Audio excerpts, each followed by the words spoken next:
Want to hit go? Good evening. I am Dr. Matricia James, Dean of the St. Bonaventure School of Business, and I'm honored to welcome each of you to our Fall Fox Institute Center for Responsible Leadership panel discussion.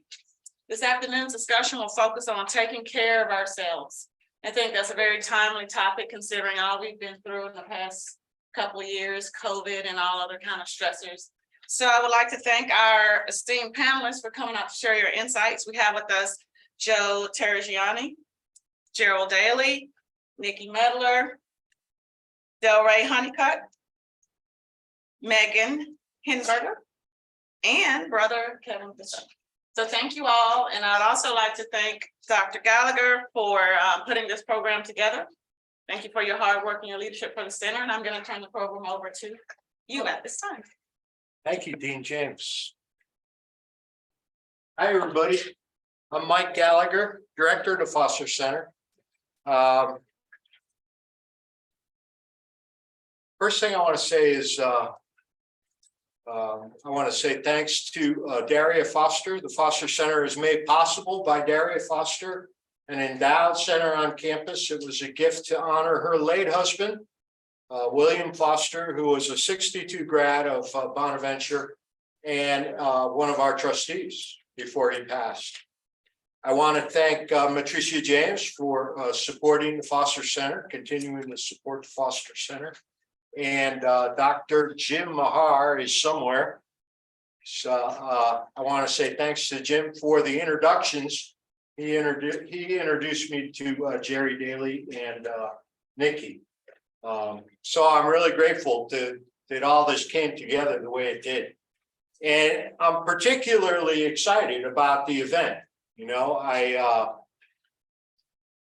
how many are here because you're getting some sort of extra credit?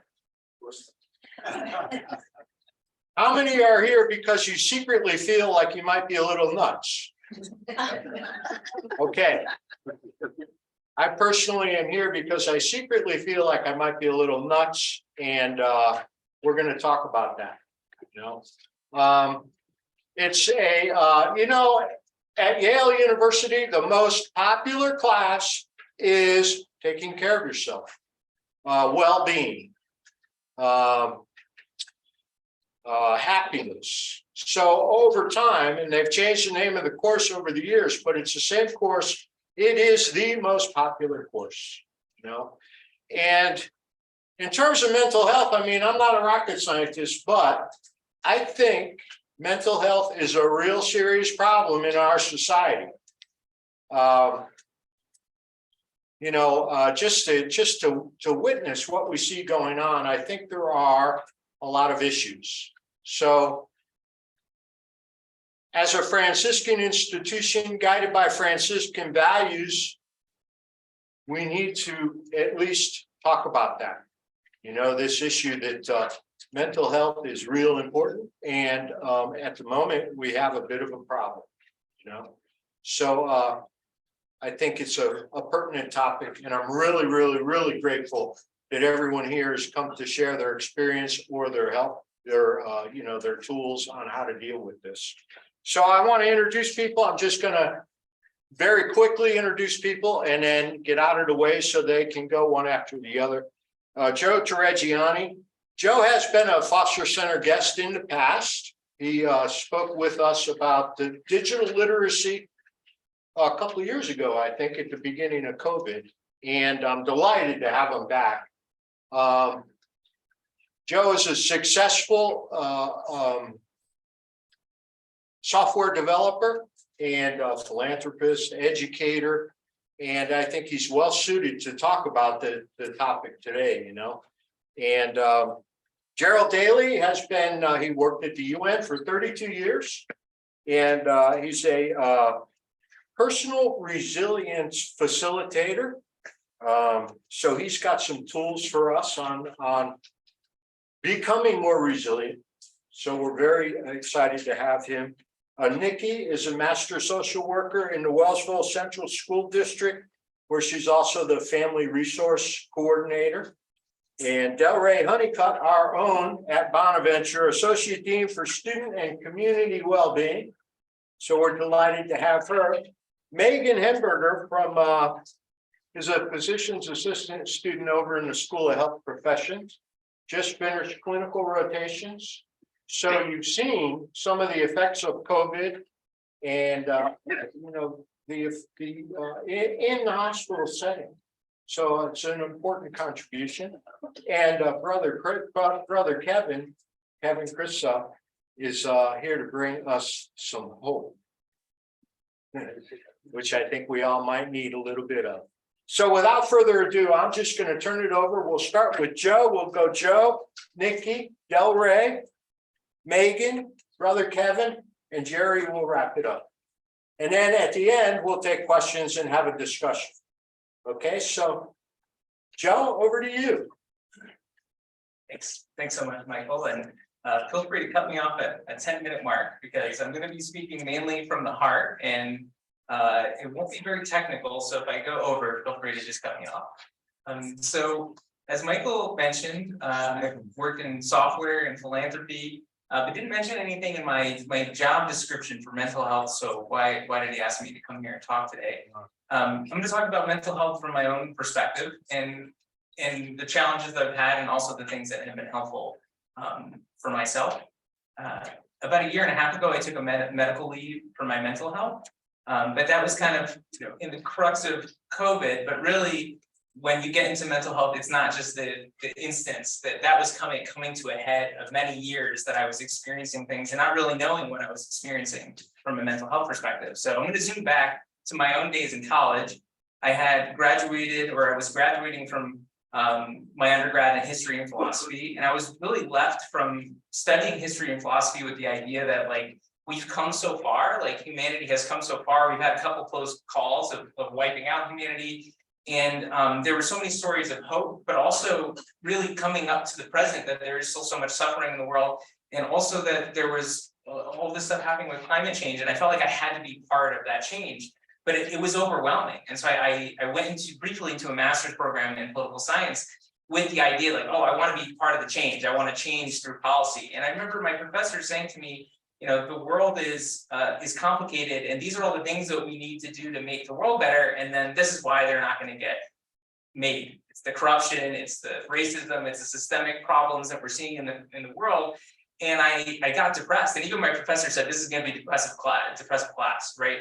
And my family ended up having to have really like an intervention with me at that point because I started becoming very depressed, but not knowing. I wasn't clinically depressed. I was existentially depressed.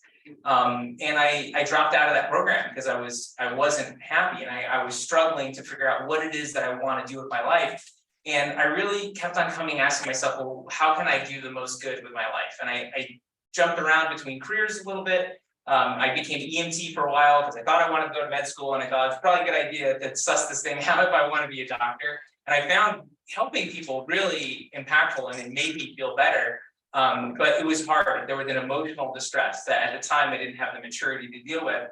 And eventually I found software as something that worked well for me. And I worked in that industry to this day for about 10 years. I always focused on impact-focused nonprofits. And about 2 years ago, I started a nonprofit kind of randomly meeting somebody else who I really felt like we wanted to make a change. Right at that time, COVID is starting to happen. We started this nonprofit in response to COVID. And I also started a new job. And that job was objectively the best job I've ever had. And I was coming out of another kind of stressful job. And my wife was also going through multiple health conditions. So I couldn't quit my job and just kind of take time for myself. So I immediately jumped into another role so she could get a surgery. And I just jumped into another role like I did. And in 6 months, I did really well. Everything was going good at my new job. And I started having really bad anxiety, like anxiety that I had never had before. I was waking up with panic attacks. And I started having passive suicidal thoughts. I wasn't active. I wasn't thinking about how to kill myself, but I was having those thoughts in my mind of waking up and being like, this anxiety is so bad that I want anything more than just stop it. And I I was trying to get help, but I didn't really know how to get help. I didn't have the language to really talk about mental health. And I was working with my doctor and we were trying to figure out a way for me to keep doing my job, because I had that negative self-talk of telling myself, well, maybe this is just means that I can't cut it at my job. I'm not doing this well. There was some failure. I felt broken that I have this thing going on. I'm not able to do my job. And at some point, I started doing therapy, started working with my doctor. I told myself, because I had lost people in my own life from taking in their own lives. And I said, I don't want to be another person who's like, oh, Julian's a great guy. I can't believe that he took his own life. And I said, at the moment that I feel like this might be something really dangerous for myself, I need to get help. And I had a day where I had an active thought. I really thought about it. And I said, no, I need to do anything I can to change this. And I went to my doctor and I said, hey, this is where I'm at. And she said, I think you need to take a break now. You need to stop working. And I just started bawling in her office with her. And I realized I needed her to give me permission to stop. Because I was like trying to be strong for my wife, trying to be strong for my family, trying to be be able to do my job and continue these things and not feel like I'm a failure somehow. And so I went into that period of taking that medical leave with the mindset that I'm broken and I need to get fixed, and took almost 2 months to start doing everything. And I went to my therapist and I said, I'll do whatever you tell me. Whatever the psychiatrist told me, you need to put me on medication, which they did. And I said, whatever I need to do. And so I would go into therapy, and I was doing therapy once a week, cognitive behavioral therapy. I started doing mindfulness meditation, doing anything.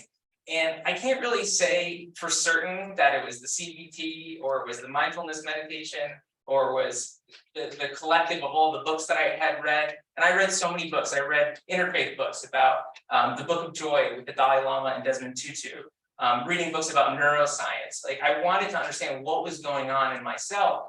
And when I did come back to work, it was an amazing transformation, because going into that mental health medical leave, it felt like the biggest failure of my life. I felt like I was failing. I wasn't meeting my potential. And coming out now, I think, besides meeting my wife, which I think is the most impactful thing in my life, because even during that period of time when I wasn't sure and I was, trying to become a software engineer and I had that imposter syndrome, she was always there to pick me up, and having that support from my family was critical.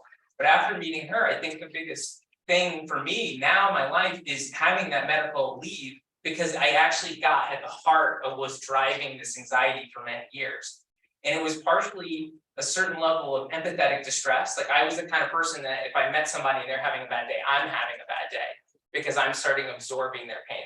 And I was really internalizing the suffering I was seeing in the world, whether it was poverty or it was hunger or climate change. Those things were really weighing on me. And I wasn't, one of the things that really helped me was one of my coworkers. We have an employee resource group. She started describing anxiety to me, and I got emotional listening to her. And she's like, have you ever heard of high functioning anxiety? And I said, well, I don't know what that is. And she said, it's not a clinical diagnosis. It's by design, it's not diagnosed, because you can have anxiety and be really good at hiding it. And that's what I realized. For many years, I was a high performer. I was always the person first. I was here first today, right, Mike? I was here always extra early. It was always people pleasing. I was always trying to help other people. And when I read about the anxiety, for a moment, I was like, how do they know who I am? Like, did they do research about me? And for a moment, I had an existential crisis. I was like, well, if all these things that are describing me are high functioning anxiety, then who am I?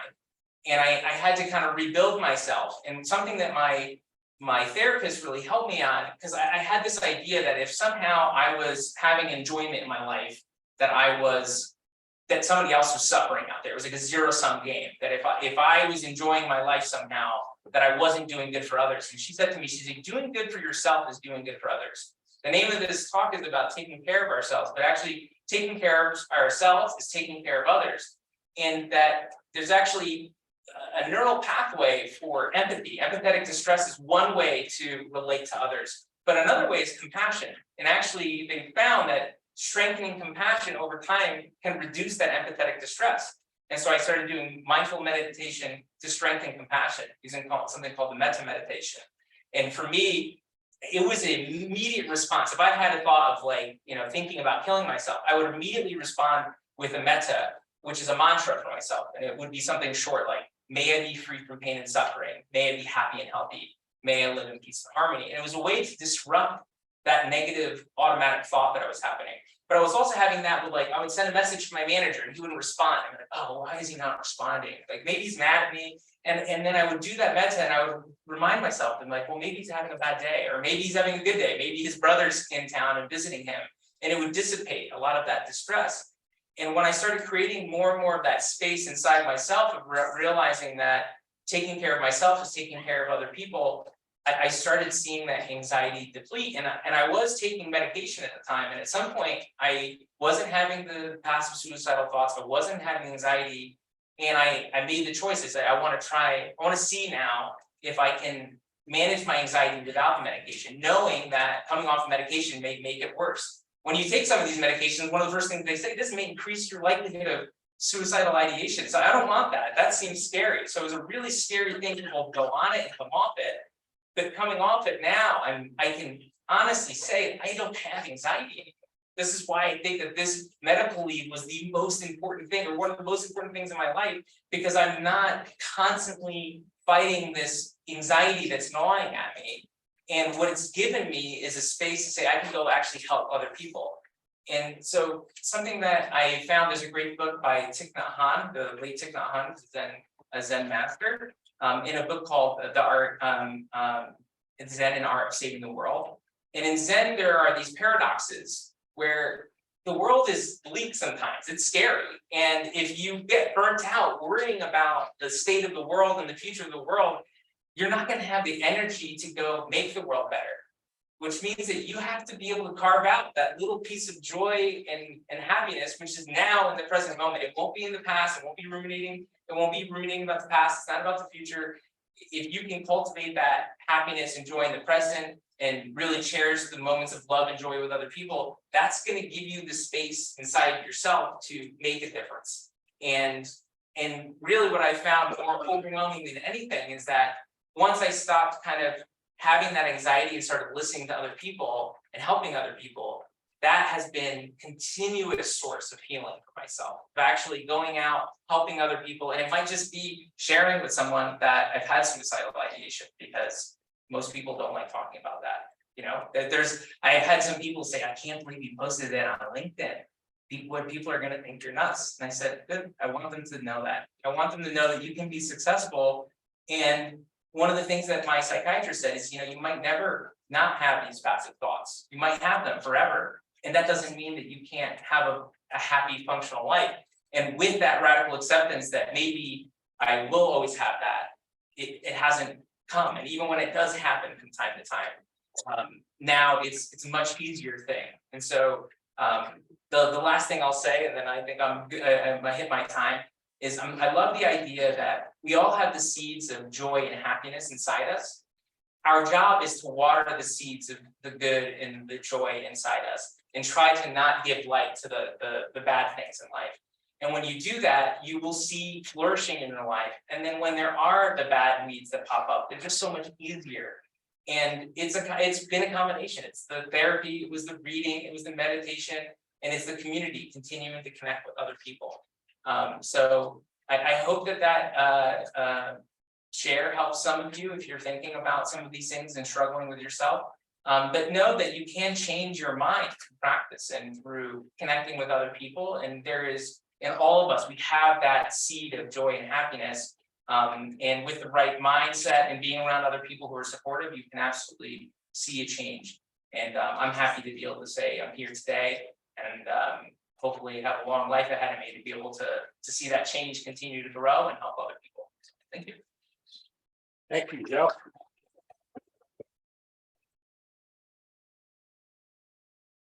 Thank you.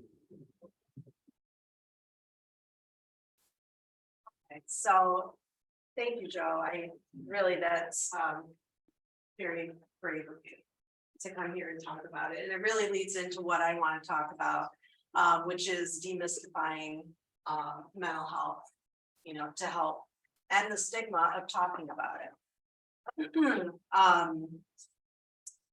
Because even within my lifetime, I'm not sure if you can tell how old I am, but within my lifetime, people with mental health diagnoses and even with declining mental health, maybe not mentally ill, were institutionalized and sent away, closed off from their family members. So the language that we use still is within our vocabulary. And that culture of shame and secrecy still exists. So even things like I work in pre-K through 12th grade. So I spent a lot of my career in middle school. So I hear all kinds of different language, but just the messages that we use, like don't be weak, get over it. You know, why are you so bummed out all the time? Suck it up. Stop obsessing about everything. These are the messages that kind of tell us to stuff it down. And make us feel ashamed when we are feeling this. Okay. So what is mental health? Mental health is something that we all have. And it's how we think, feel, and act. So everyone has mental health, just like everyone has physical health. And understanding our emotional and well-being, and that our physical health are linked together, helps to normalize experiences. So let's use physical health as an example. You notice that you start to feel pain in your leg, and gradually over time, the pain increases. What started out as a dull ache is now making it difficult to walk, more painful when you climb the stairs, is beginning to interfere with your daily activities. So your go-to solutions are not working. What would you do? You would likely reach out to your healthcare provider and describe in detail the symptoms that you're feeling. And you would make a plan together to feel better. So let's equate this experience to our mental well-being and mental health. You notice that you haven't been feeling quite yourself lately. You feel irritated a lot more than usual. You can't seem to get enough sleep, or your sleep is interrupted and you can't turn your thoughts off. Every time you try to sit down and get some studying done, you just can't focus or concentrate. And you realize that this is not something that's temporary. It's been going on for a while now. And it's impacting your grades and relationships. Maybe friends and families members are beginning to notice. You realize you've been pushing these thoughts and feelings to the side or covering them up. And it's getting exhausting and hard to carry. So that's kind of the key, that it's persistent, it's not going away, and it's over an extended period of time. So just like your hurting leg that needs attention, your mental health needs some attention and a check-in. So mental health can shift from good to not so good to poor, just in the same way that poor health can lead to physical illness, or mental health can lead to a mental illness if left untreated over a period of time. Not everyone will experience mental illness or receive a mental illness diagnosis, but everyone will have periods of time when they struggle with their mental health. So as Joe was just talking about, it's okay to be vulnerable. Effective leaders and people we admire are real people with a range of emotions. Think about your own value system or the messages you received while growing up about mental health. Do these experiences keep you from being real and open about where you are with your mental health? And I often tell students, ask yourself, what's working for me? Is this working for me? Are the emotions that I'm feeling and the way that I'm handling it, is it working for me? So asking for support doesn't make you weird or weak, it makes you human. Okay, so since the start of the COVID-19 pandemic, taking care of mental wellness has become more important than ever. We have had to deal with increased stress, responsibility, less access to coping. Our usual coping strategies, maybe like hanging out with friends or doing activities that you really enjoy. A 2021 study on lifestyle and mental health mental health disruptions in college students during the COVID-19 pandemic was published in the Proceedings of the National Academy of Sciences, found that long-term disruptions of physical habits is a leading predictor of depression and increased anxiety. So I could see this change with my students in high school, sophomores, juniors, and seniors during the COVID years, because we weren't together. They weren't experiencing the normal transitions and the milestones that they normally would to get ready for graduation and prepare for their future. Out in the community, we saw an increase in food insecurity, in hunger. We're seeing the impact of extended periods of isolation and loneliness. And here we are now, many of us dealing with the residual effects of the expectation of getting back to normal. It's important to recognize that as we're trying to do that, we might be pushing feelings inside that should be addressed. Imagine that you've emerged safely from a tornado and your thoughts are, phew, I made it. Then time goes by and the reality of what was lost to you personally or to your community starts to sink in. So we're all processing the impact of everything that is happening as it's happening. Our bodies don't function well in a constant state of panic. You know, normally when something happened, there's an ebb and flow, but during COVID, it was just, you just never knew what was going to come next. So feelings of anxiety and depression, it can be a normal reaction to a very abnormal couple of years. Seeking mental health care has become increasingly important to manage this stress. Okay, so what does taking care of ourselves look like? People on this panel represent areas of assistance that you can seek out. St. Bonaventure has a counseling center right on campus in Doyle Hall. Your healthcare provider can be another resource and a good starting point to talk to about how you've been feeling. Religious and spiritual leaders can be a wonderful source of support as you process your thoughts and feelings. And learning techniques such as building resilience can help you to stay strong, learn from challenges, and strengthen mental health. In the study I referenced earlier, researchers found evidence that people who had a strong foundation of resilience are able to cope more effectively with stress. And Jerry will speak to that later about how to strengthen your resilience and how it can be a learned skill. Another great way to improve your mental health is by looking outward and helping others, as we've talked about before. Actively helping others in your community can provide you with a purpose, a mission, structure, and sense of accomplishment. There are tons of ways to be involved in helping others right here at St. Bonaventure, as you all very well know.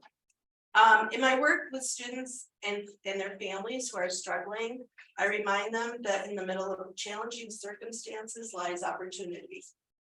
Opportunity for growth and self-exploration. Strengthening your mental health now will help you make positive decisions for your life and as you continue your college career and plan for your future. So prevention is really the key. So I'd like to end by sharing some resources that I have some postcards, which are my card, and I will get that I'd like you to take. It has the contact information for St. Bonaventure Student Wellness. 988 is a new way to reach out for help all over the United States. You can simply dial or text 988 and you'll be connected with a licensed mental health professional 24 hours a day, 7 days a week. There's another texting resource.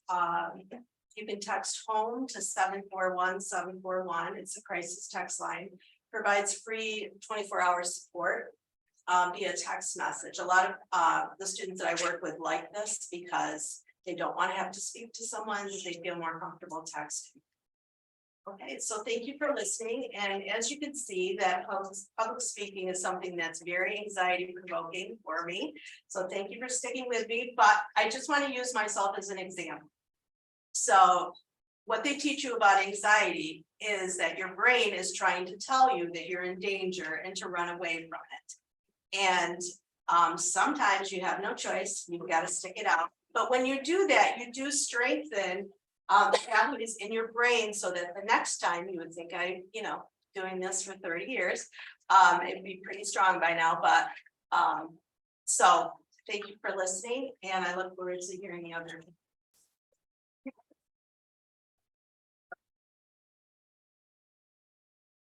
Thank you, Nikki. Delray?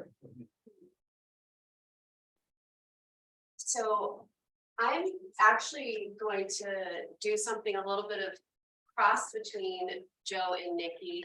And not only talk about my experience working on a college campus since the start of the pandemic and overseeing health services and what that looked like and how it impacted my mental health. But I'm also going to talk about how it's impacted the mental health of our college age students.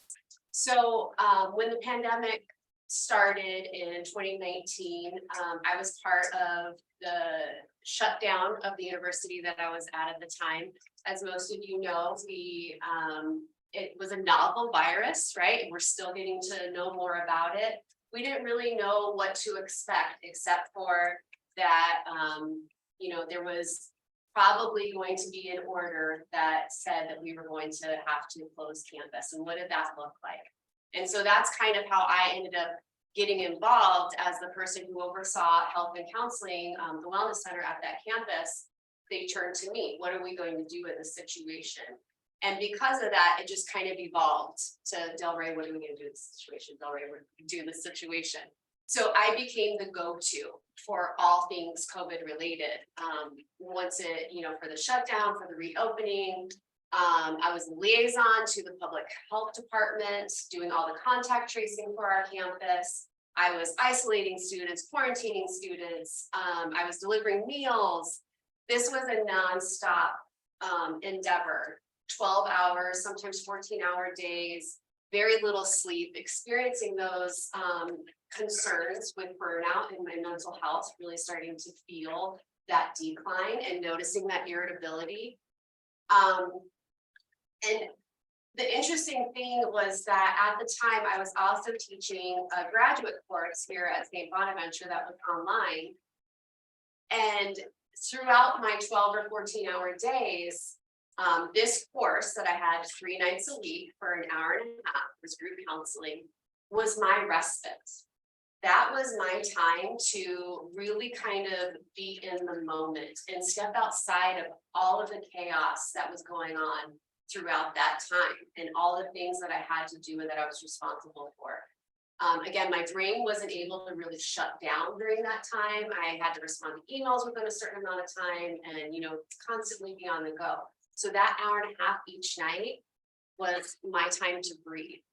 And that's when I really started to notice that, oh, wow, this way of going is not sustainable. I can't keep doing this. So I always talk to students about 2 coping strategies. We all have it. The ability there, you have to figure out what the thing is that you're trying to cope with and which strategy you use. Do you use a problem focus or do you use an emotion focus?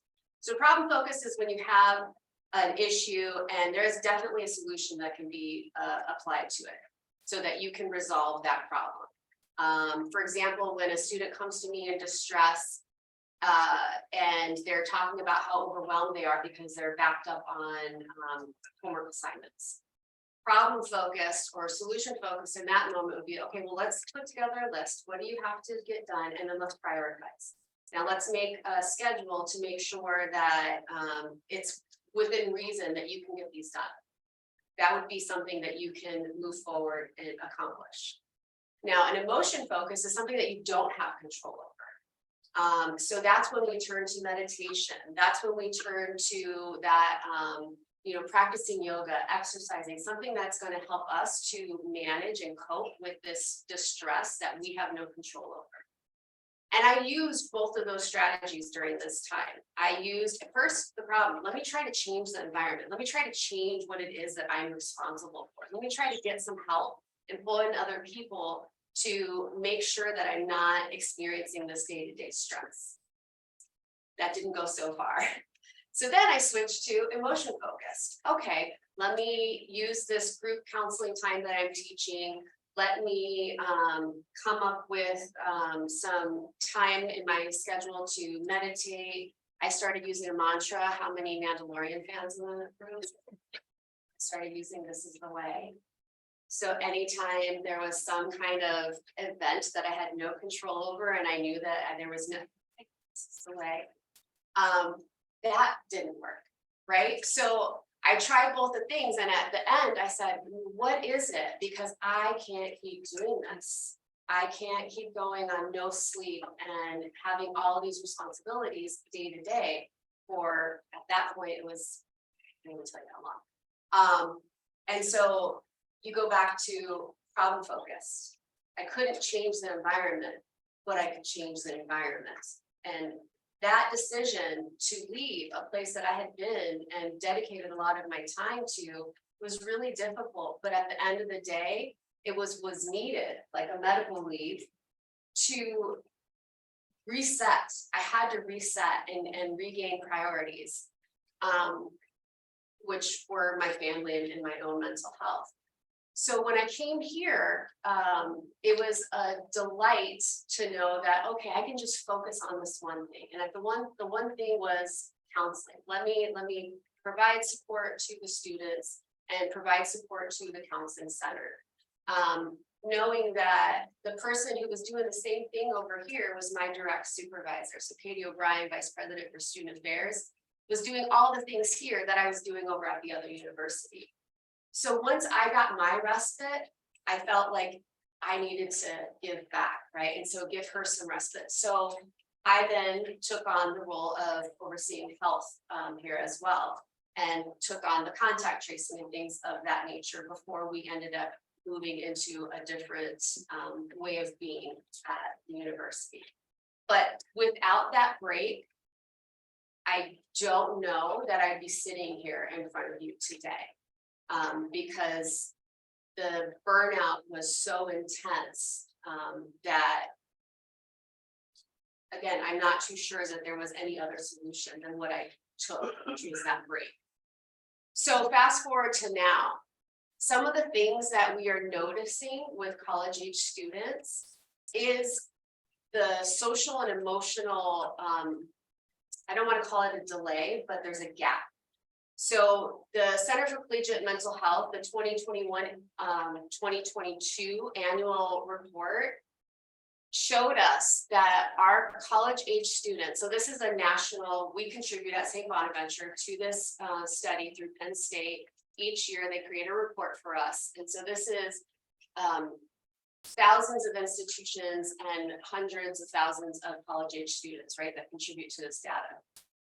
This last year, social anxiety took number one. So when I first started in higher education, depression was number one for college age students. Then that changed to generalized anxiety disorder. This last year, social anxiety took lead, generalized anxiety is number two, and depression is number three. So, you know, there are a few things that I think that contribute to that. One is that our students for a year and a half, 2 years, were in online learning. So you didn't have that ability to practice the connection or that, you know, that social exchange, especially the in-person social exchange that is really needed for developmentally. The other thing was it really increased stress for students. That wasn't something that a lot of students were used to, and to adjust and make that adjustment so quickly. I saw this at the last campus. When we shut down and we moved everything to online, not only were the professors and faculty not ready, but the students weren't ready. And so you had a bunch of people all at once engaging in this stressful situation together, right? The other thing that I noticed is that we started to see an increase in depression within our male college age students. So these would be students who never really reported symptoms of depression in the past, but after having a COVID positive, about 3 months later, they started exhibiting some symptoms of depression. So I started becoming curious about that. And one of the things that I found was that there is some research that suggests that inflammation is a strong contributing factor to depression. Chronic inflammation is even stronger contributor to not only depression, but anxiety. So I think that's really important to know that we have these social and emotional factors that are at play, but we also have these physical aspects, again, the inflammation in the body that are contributing to this increase that we're seeing in anxiety and depression. There's also the, the aspect of isolation. We were isolated from each other. Humans are social beings. So not being able to have that social connection and having that isolation really contributed to, again, some of that anxiety, especially when students had to return on campus. I'm still seeing this today. I have students who cannot attend or feel as though they cannot attend class in person because of their anxiety being so intense. The other thing that I think that I've really noticed is because of the reduction in connection, there's been a reduction in a sense of belonging. And not having a sense of belonging is at the core, right? So we look at the hierarchy of need, Maslow's hierarchy of needs. At the core, it's safety at the very base, right? So if you don't have psychological and physical safety, there's no way you can ascend. At the second, it's a sense of belonging and connection. So we're missing part of our foundation at this point. And one of the things that I felt once I got to kind of let go of some of the COVID responsibilities, I needed to start being proactive. What can I do as the person who's responsible for student community well-being on this campus to start making a difference? How can I be proactive? So I took on teaching 2 SVU 101 classes, and they hear from me all the time that, hey, I get 51 of you almost every day to hear from me, and y'all are going to hear from me about all the things. You're going to learn about boundaries. You're going to learn about mindfulness meditation. You're going to learn about anxiety. You're going to learn about healthy relationships. All these things that have been missing for the last couple of years, and that we need to try to relearn or redevelop. Part of that is engaging with each other. You have to allow yourself to connect and to connect in person, not behind a keyboard. And that takes practice.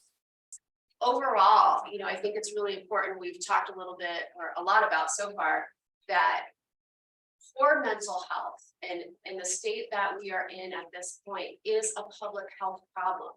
And so it is not something that needs to be taken or ought to be taken lightly. And we all need to, again, looking at our Franciscan values, help each other, support each other, recognize through connecting that someone might need support, and not only maybe be that peer or connector, but connect them to the professionals that we have on campus that Nikki talked about. So we have counseling services, we have health services, we have all of our wonderful priors that I'm so grateful for, because anybody who doesn't, want traditional counseling can go and chat with any one of them. But really, again, supporting each other and knowing that it's okay to not be okay, because we all have that place and time where we are not okay, and it means such a difference to have the support of a friend, a peer, and that connection. So my classes all have heard from me, and they think that it's a little bit ridiculous that they have to know each person's name in the classroom. They have to know the names. Thank you.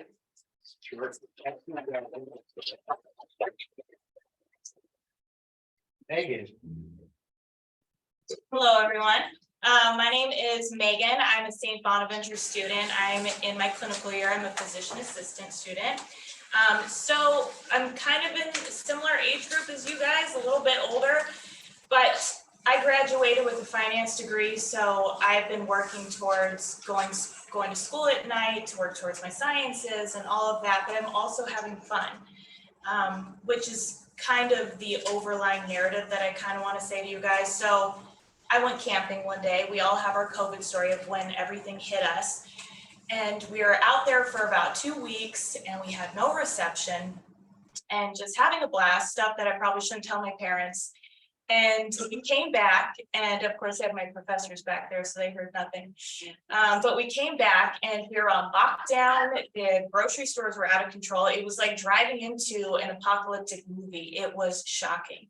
So at the time, I was also working as an EMT and 911 supervisor. So I got an interesting take on the pandemic. So I'm mostly here to tell you about my story, and hopefully it's worth something. So what happened on the 911 side was we doubled down on our PPE, our protective gear, because we didn't know what we were bringing home. We didn't know what we were exposing our families to. The cleaning of the ambulances also like about tripled. We were just wiping it down head to toe. The hospitals were overflowing. We had makeshift hospitals outside in the parking lot. So what happened to that is essentially we were running out of ambulances because the ambulances were being taken for so long for every single call. So we have something that we call level 0 or negative levels. So over in San Diego, we have probably about 50 or so ambulances running at the same time. So I'll never forget, it was 3 in the morning and I had a respiratory distress. We had a chest pain and we had a flight crew touch down, but a child on board. And I had 1 ambulance and there was no other ambulance in sight that was going to clear up. And so what do? So there were nights that I went home when it was my responsibility. Did I kill somebody? Did I make the right decision? And this was a part of the beginning of the pandemic where we didn't know anything. So I ended up being recruited by FEMA and I got sent over to Texas and I was a COM-L. So that means essentially it's a 911 supervisor for FEMA responses. So at the time, New York City, the Bronx, Yonkers, Southern Texas was just being stretched thin.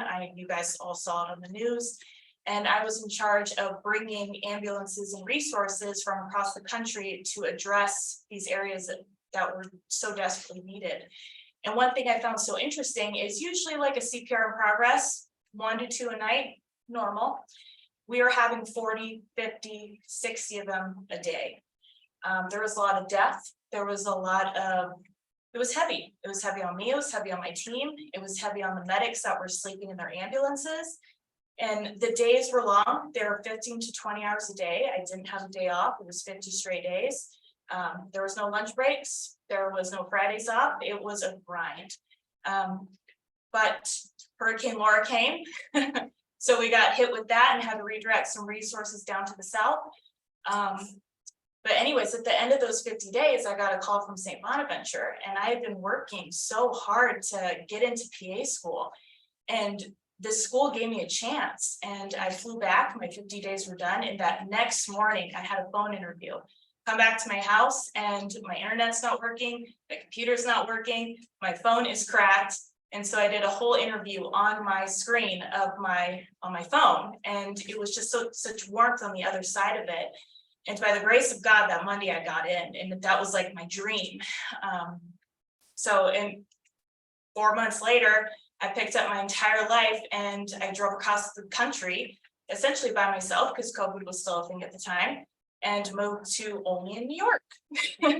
So the first year of didactic, we were all told, wear your mask, take precautions, try not to do stuff outside of school. And of course, all of our program leadership is here, so pretend you didn't hear this, but our cohort still had fun and we all hung out afterwards. And it gave me some sense of normalcy back because I felt like my youth was like cut short abruptly. Like you cannot have fun anymore.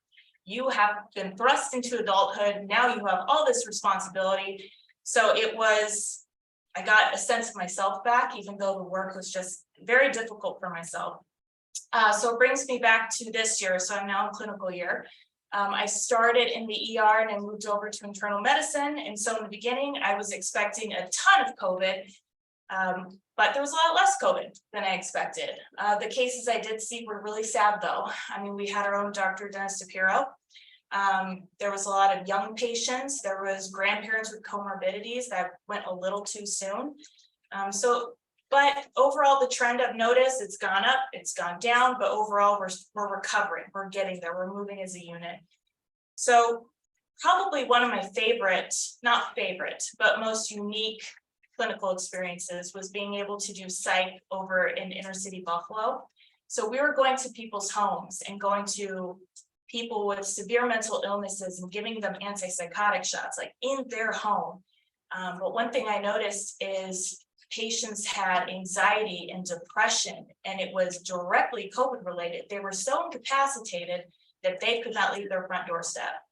So I thought that was impactful and powerful. But to kind of bring it all full circle, I realized when I was thinking about this that I have not given a lot of my family and friends a hug since February of 2020. That whole year I was working my tail off. We couldn't get close to each other. I couldn't have fun anymore. And when I got sent out here for one reason or another, I haven't been able to go home yet. So, I've seen my parents and all, but I graduate in June. Like, I get to give those people a hug. I'm going to go to all the barbecues. I'm going to do all the fun. I'm going to reclaim some of my youth back. But I don't mean that to gain sympathy towards me, because we all had our own stories. I mean to say that, like, now we can spread our wings. Like, now we can take a breath. We can have fun and reclaim some of that back, because all of you in this room have been shorted. You guys did not get the experience that most of us in the back here have had. And that sucks. It's not okay, but at least we can acknowledge that and go forward. For me personally, I have grown tremendously. Like, now I'm at a greater capacity to help people, and I know what I want to do with my life. Like, I never knew what I wanted to do with my life, and now I do. And I am in the best position I've ever been in. So that's my story. I just thank you. I love a good captive audience. But anyways, thank you.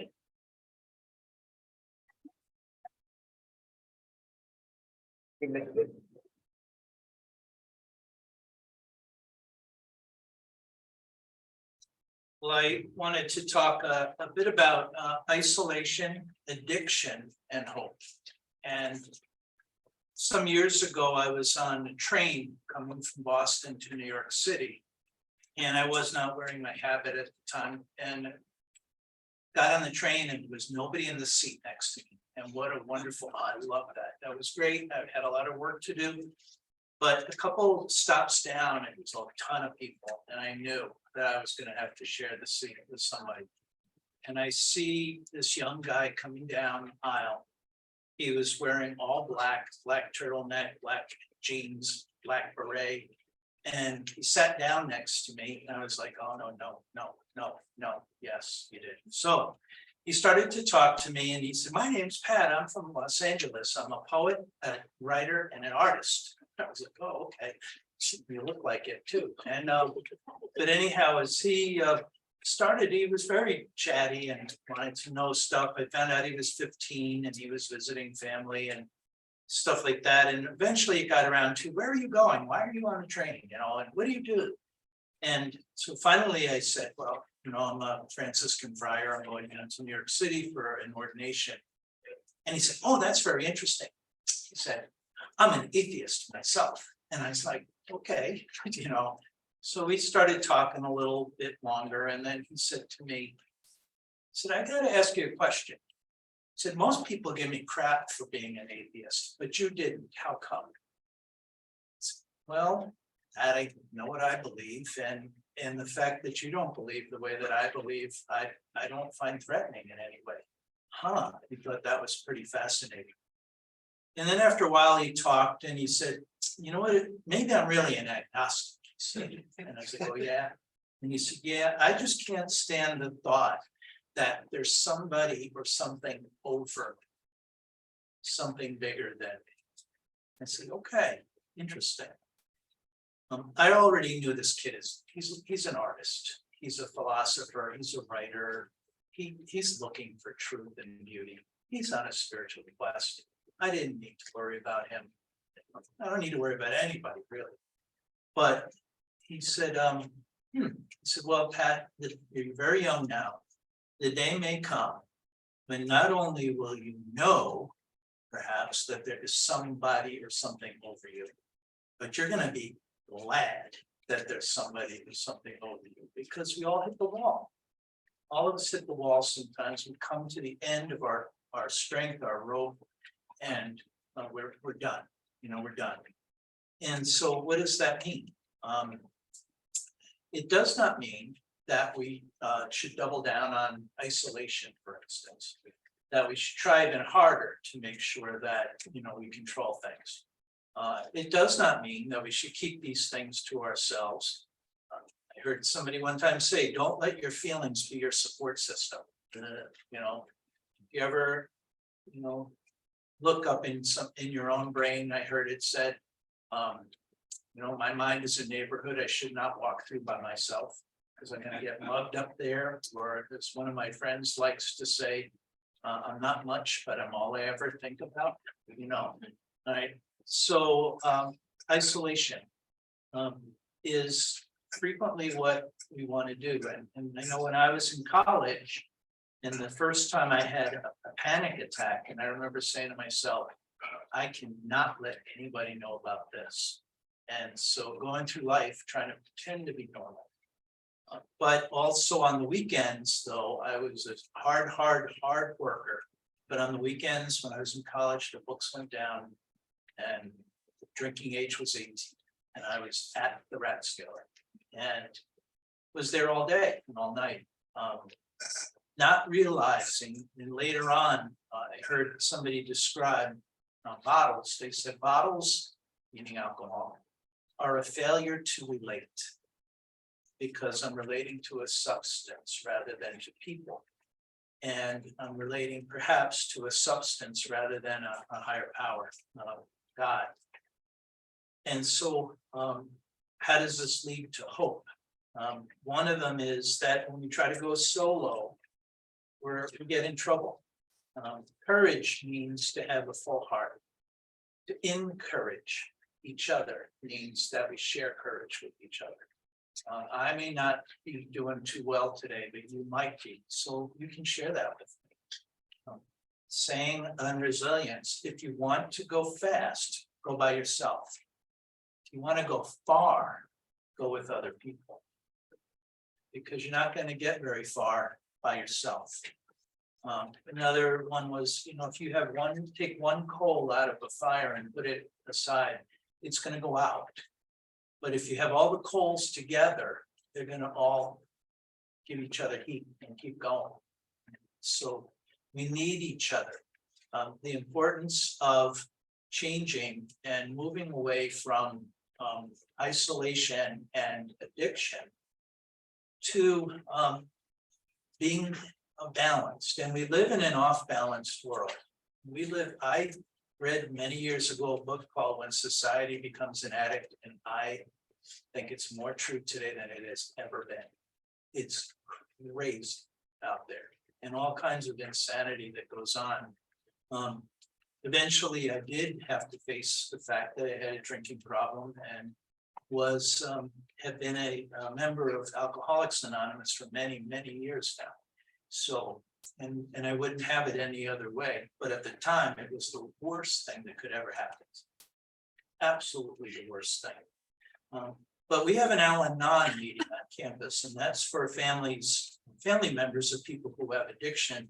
And some of the things that they say in the welcome to an Al-Anon meeting says, that we who live or have lived with the problem of alcoholism understand as perhaps few others can.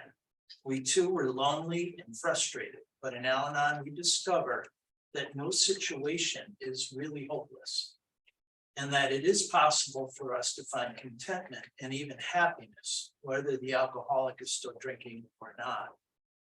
We urge you to try the program to help many of us find solutions that lead to serenity. So much depends on our own attitudes, and as we learn to place our problems in its true perspective, we find it loses its power to dominate our thoughts and lives. So basically what it is saying here is check it out with other people. We can give each other courage. And somebody else has probably been through the problem, whatever it is that you've been through. So don't be afraid to reach out. Don't be afraid to replace if there is something in your life that you're using as a way to not feel, to check out. an addiction of some kind. Okay, well, that's not ultimately gonna lead to health, that's for sure. So turn it around. Face right into it and talk with somebody. You know, there's lots of wonderful people around here and. You know, they have brought many people to their first day in school here. And it's been a pleasure and it's been wonderful. It's like, just if that's a problem for you. Take us up, okay?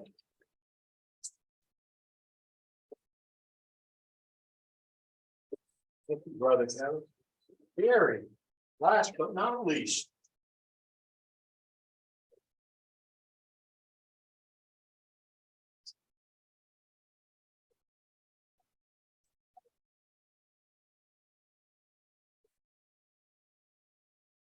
Bonaventure.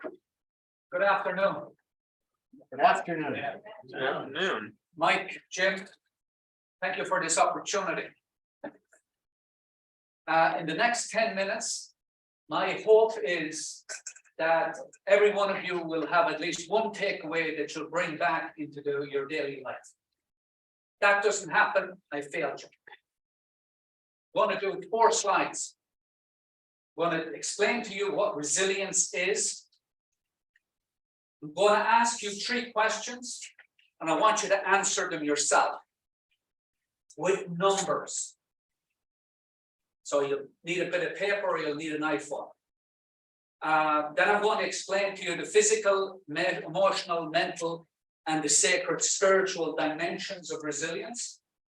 I'm going to talk a little bit about habits. And then finally, I'm going to tell you what's coming up in January at a resiliency workshop that I'm facilitating here at Bonaventure with the support of Tom and Jim. Okay, what do I understand by resilience? I understand that I always have the ability to bounce back when I so choose, So for example, if I need to take a timeout, 6 months, 5 months, 4 months, 3 months, 2 months, because I believe that's what I need, that's me being smart about having resilience. I'm choosing to decide when I will bounce back.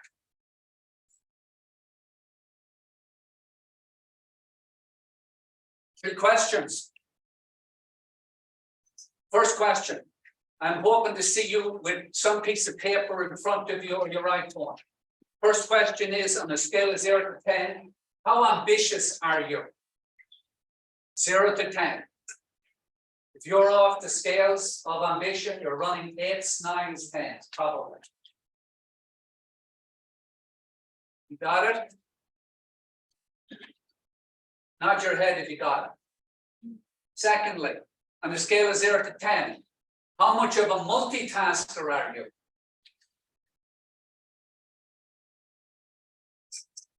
If you got it, nod your head. The last quick question is, on a scale of 0 to 10, how much of a perfectionist are you? 0 to 10. 5, 4, 3, 2, 1. Okay, add them all up.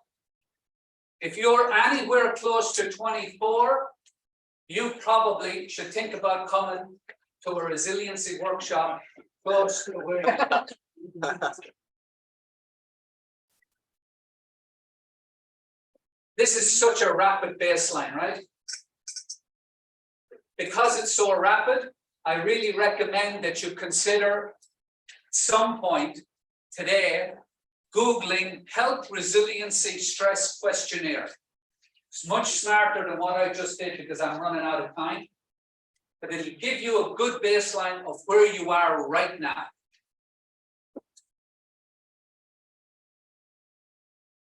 As you might suspect, I could have got fancier. I could have asked you, how many bouts of anger did you have in the last 3 months? How many panic attacks did you have? How many guilt trips did you run off on? But I'm not doing that today.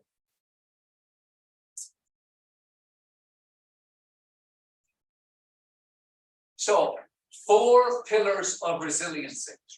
What I'm going to do with this is I'm going to give you examples of what I suggest you think about bringing into your life.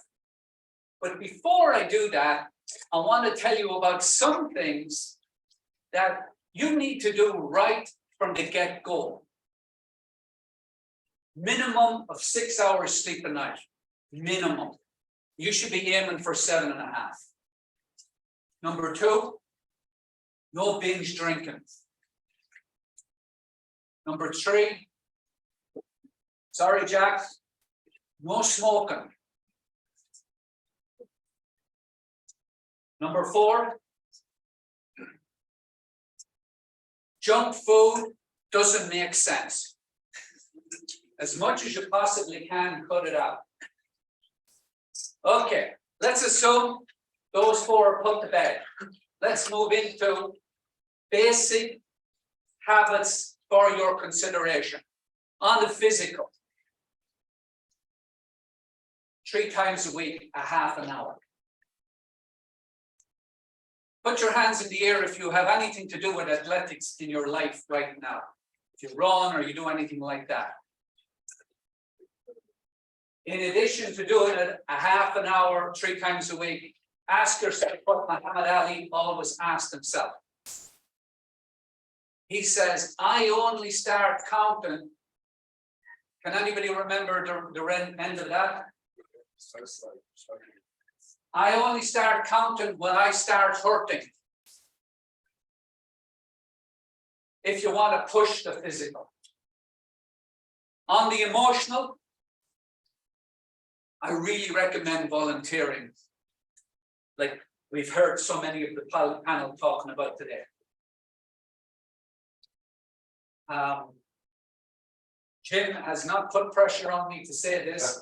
I was gonna say, I didn't have anything to do with that, I swear. Phone or response makes sense to me. Volunteering with them. Kelly has already spoke about how she's a volunteer with them. On the mental, we're at university. You would imagine there's no point in putting more pressure on people on the mental pillar. I recommend you do 1 speaker a week or a conversation once a week on something completely different to your coursework. Run some of the different neuron paths in your mind. Last one, the sacred. Talked a lot about meditation today. I also think there's real value in connecting with a faith community that inspires you.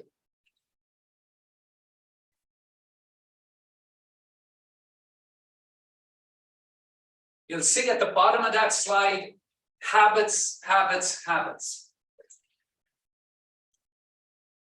This is the go-to book on habits. Your library here at Bonaventure has it. It's the best way you can spend 3 hours of your day, in my opinion. Really great document. Best book I've read in the last 2 years. And it explains to you in real simple terms the secrets of building habits. The secrets of building habits. I'm going fast. If in the Q&A you want to ask me any question, I'll explain in more detail what's coming down in this slide.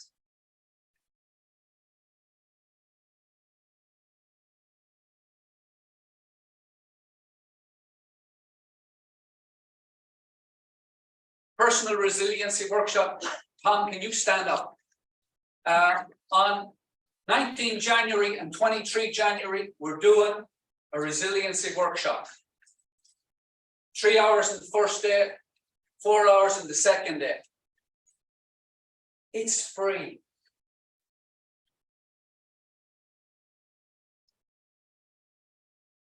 It's real active learning workshop. If you walk away from this workshop without some changes to your life, I will be so amazed, I will buy you lunch.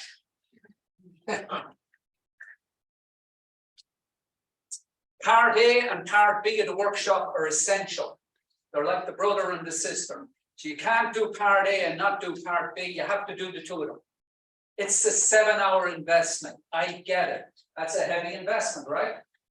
It's worth it. I know that from the fact that I've done about 25 of them around the world the last 12 years. I get consistent feedback that this is a really good use of people's time. I'm talking about people working in tough environments, as well as university students in different parts of the world. I'm going to finish with 3 points.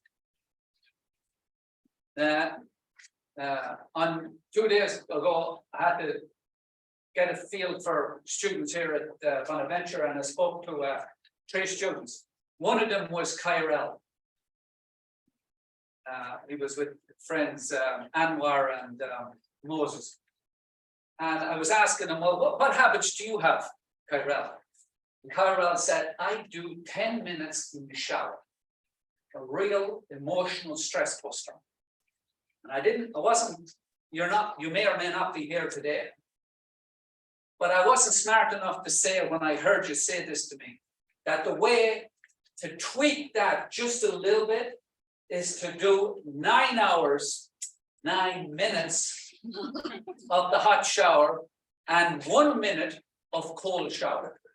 That 1 minute of cold shower, even though we're in Western New York, can be really add value. Tom, please take a seat again. Tom is one of our focal points for this workshop coming up in January. So if anybody is interested, have a chat with Tom after this event. The second last point, some of you may be wondering what's in this bag. If you ask me a question during the Q&A, I will answer it. It has to do with what is called behavioral nudges. Number 3, because I was coming to do this resiliency chat this afternoon at Bonaventure, I says, well, let me see how I want to tweak the presentation. And I said to myself, well, I'm assuming a lot of you will be very soon going into the workforce. And I feel I'm building upon some of the comments made by this lady here today. Del Rey. So I'm building on some of the comments made by Del Rey. Resiliency, there's some really interesting stuff about resiliency in the workforce and how, if you're really smart on what are called your network of relationships, you can really get ahead of some of the stress that's in the day-to-day workplace, not just here in America, but anywhere in the world. So lots of opportunities for any of the questions you might wish to pose to me this afternoon. I don't wish to restrict you to any of the 3 that I just said. Thank you.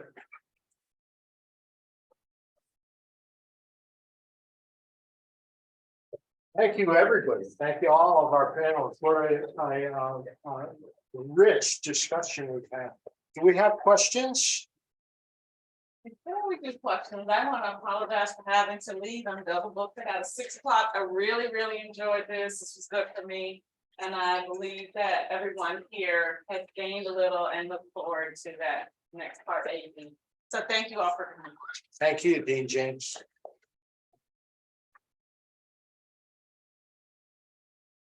Some people must have questions. I have one. For anyone.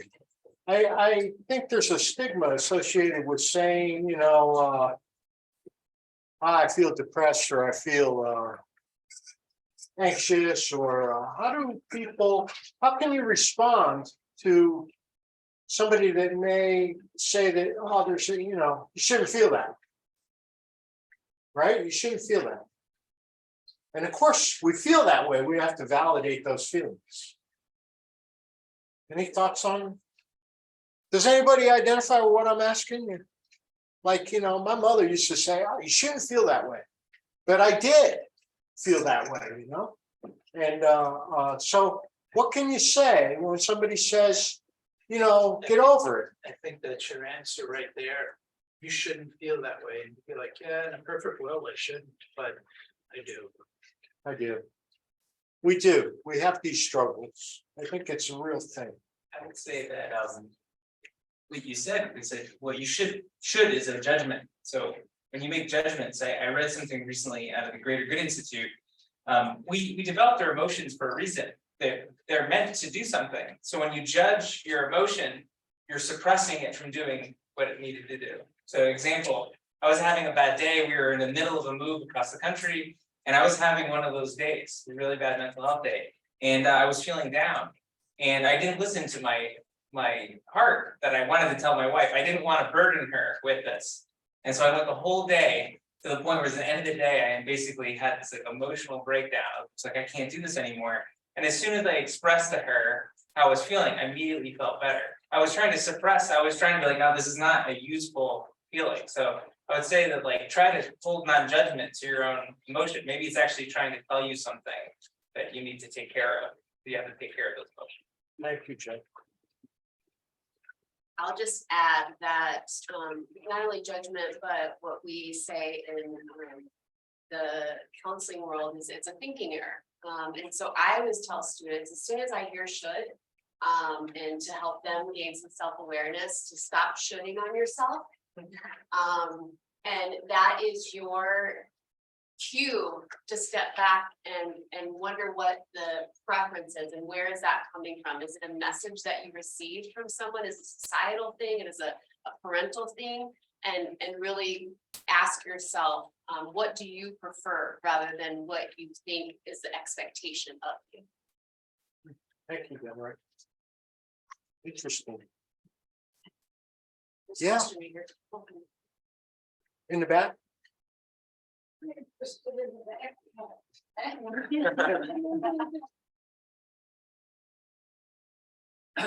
So the backpack has about what I call 5 behavioral nudges that are so easy. They're not quite habits, but sometimes the right nudge at the right time can get you through a tough morning or a tough day, even sometimes a tough week. So, but this is very straightforward most of the time. Have a coffee mug that inspires you. It connects you to some of your values. If you're using a coffee mug from some of these fancy coffee shops, you're working for them. Your coffee mug needs to work for you.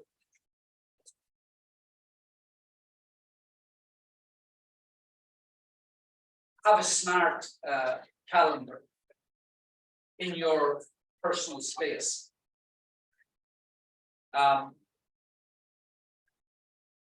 You know, every month you get another packet of inspiration, and it's inspiration that can inspire you.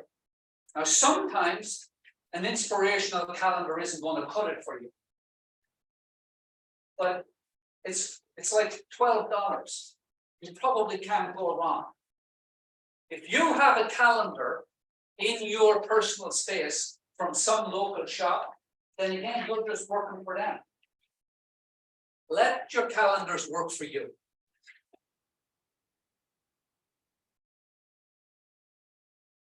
I have a friend, and their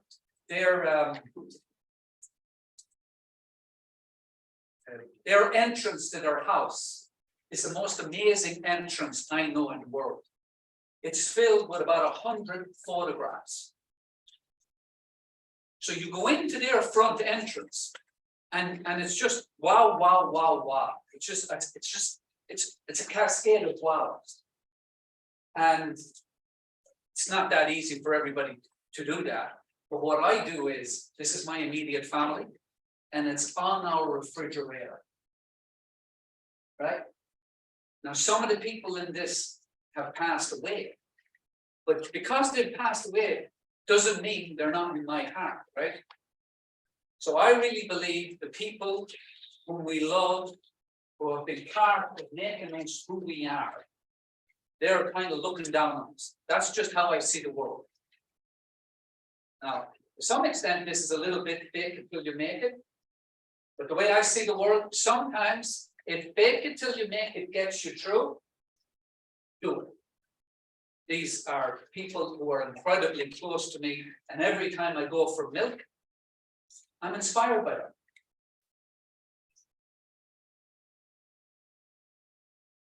Two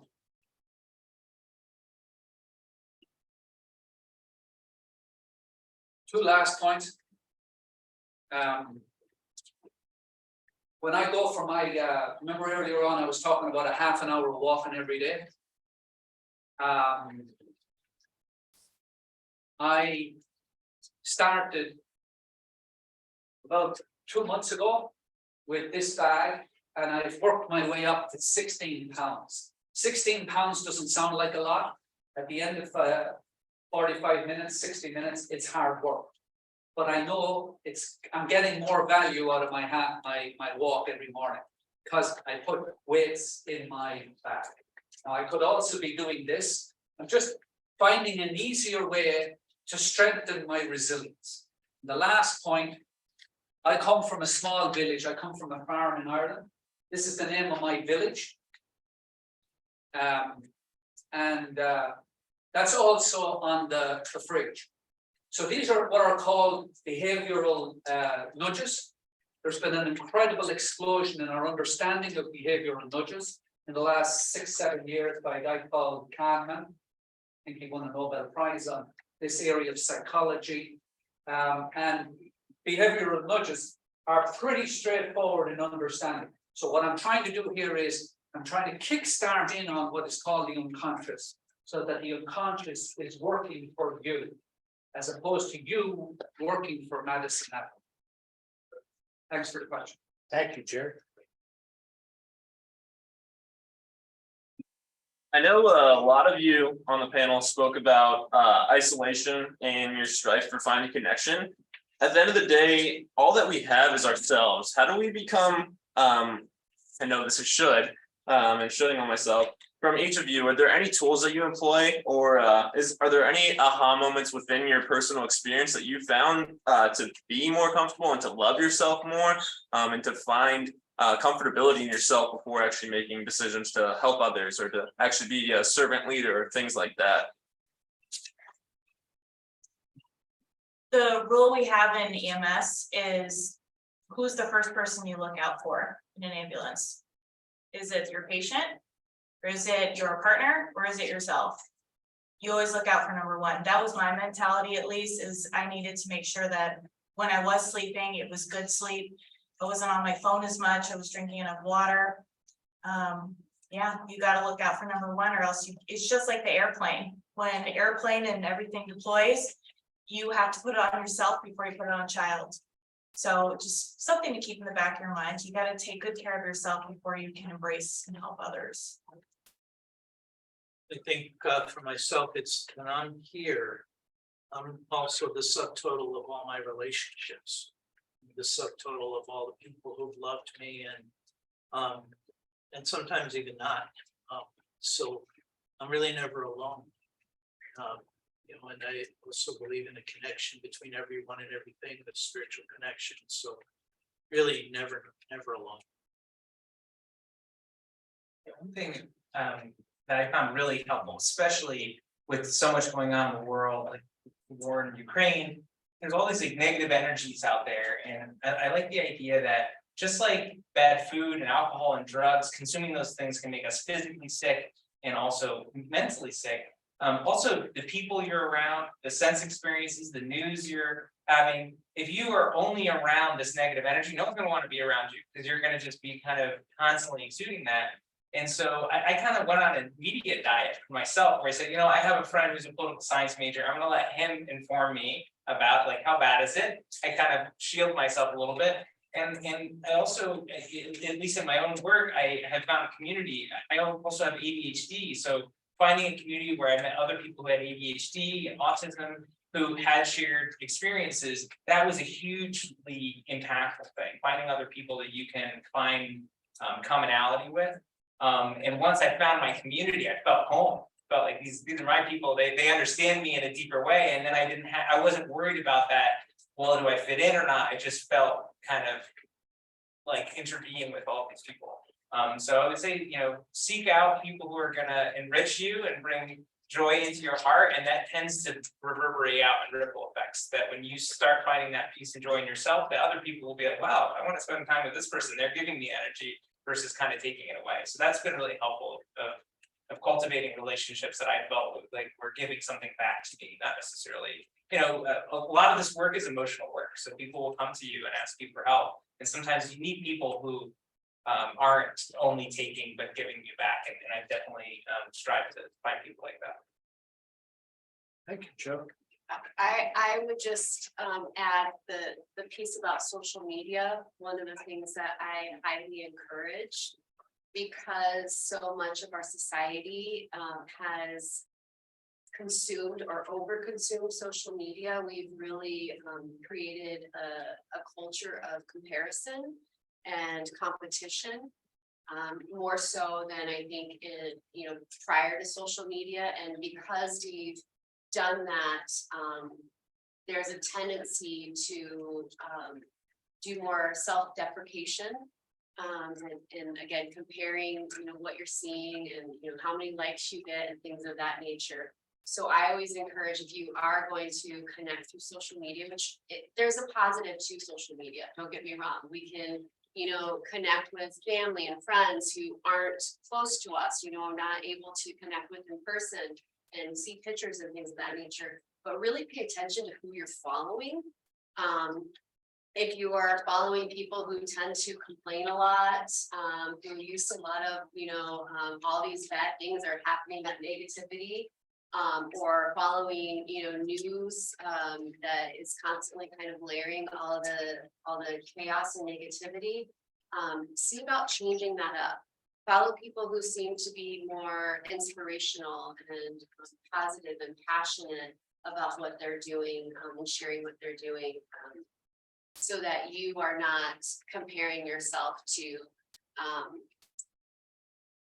a person who has been photoshopped, for example, and helping to be more comfortable with you and your own self. Thank you. I would say, something that I do with students is ask them to imagine a person in their life who they would most want to protect. That they would be really upset if someone picked on them or bullied them, and feel very, very protective of. And imagine wrapping their arms around them, and then imagine putting yourself in the place of that person.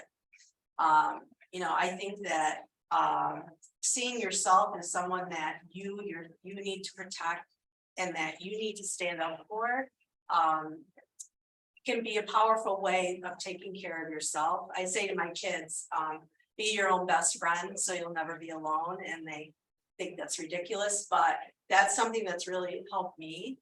I enjoy being alone, and I'm okay with that. I'm so glad that people are talking about that. Being an introvert is okay. Our society really pushes people to be extroverted and more and more social, and it's okay if you're not. So I think just accepting yourself and just liking yourself, and that comes with age. I was gonna say, that's a process. Yeah, and experiences, but that's what I would suggest. Thank you, Mickey. And have to hit out myself, so, thanks, everybody. All right, I think we are out of time. Thank you, everyone. Thank you for having us.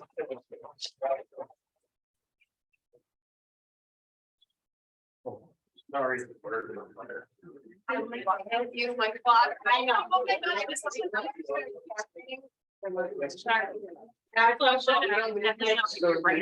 This is really cool. I'm interested in how you're involved. I have that